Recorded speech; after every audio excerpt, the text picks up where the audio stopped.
commitment. I feel that for most humans, the word commitment makes us nervous to a certain extent.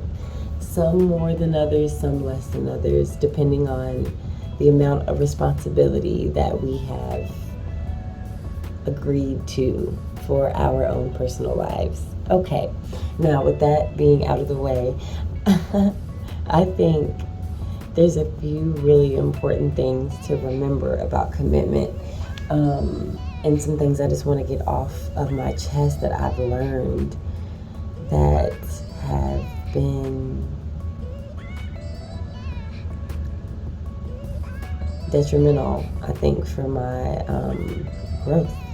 So the first thing is that realizing that just because you're committed to something does not mean it's going to be an easy road.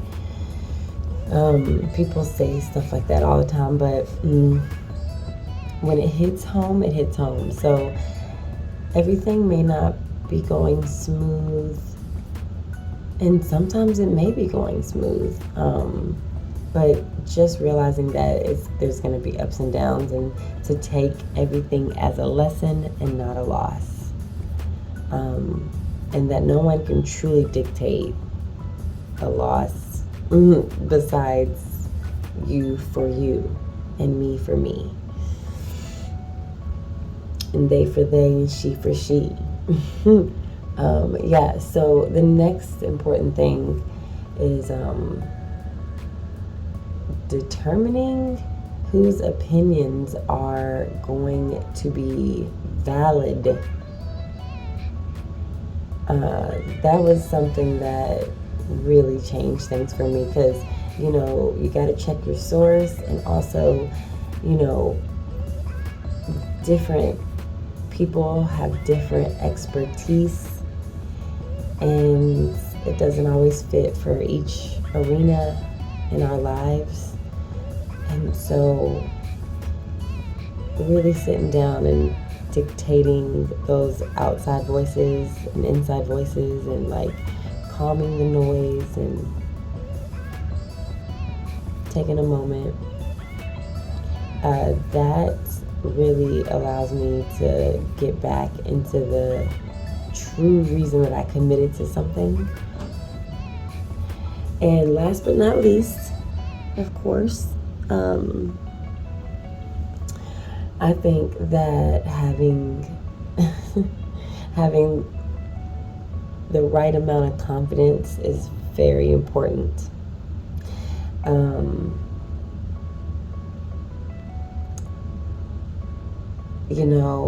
No one is ever going to know how anyone else is truly feeling unless they're able to communicate it.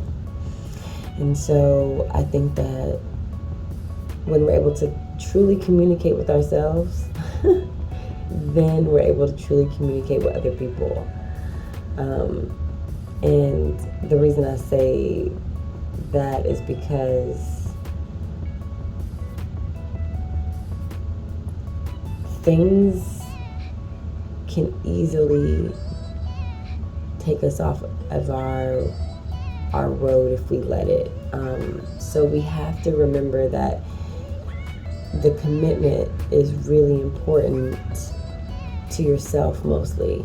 Just being committed to yourself mostly is important. And so being committed to yourself mostly really requires communication with yourself. And so something that I've realized is if I'm having communication problems with other people, I'm probably also having communication problems with myself.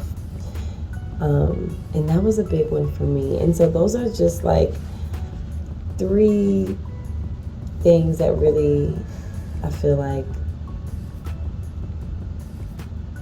I have learned along the way and that I want to share. And so, yeah, blessings and thank you for listening. And please remember, you are blessed. It's all about seeing if the cup is half full. My mom has said that to me my whole life. the cup is half full, not half empty. I always like to see both, but blessings, queens and kings.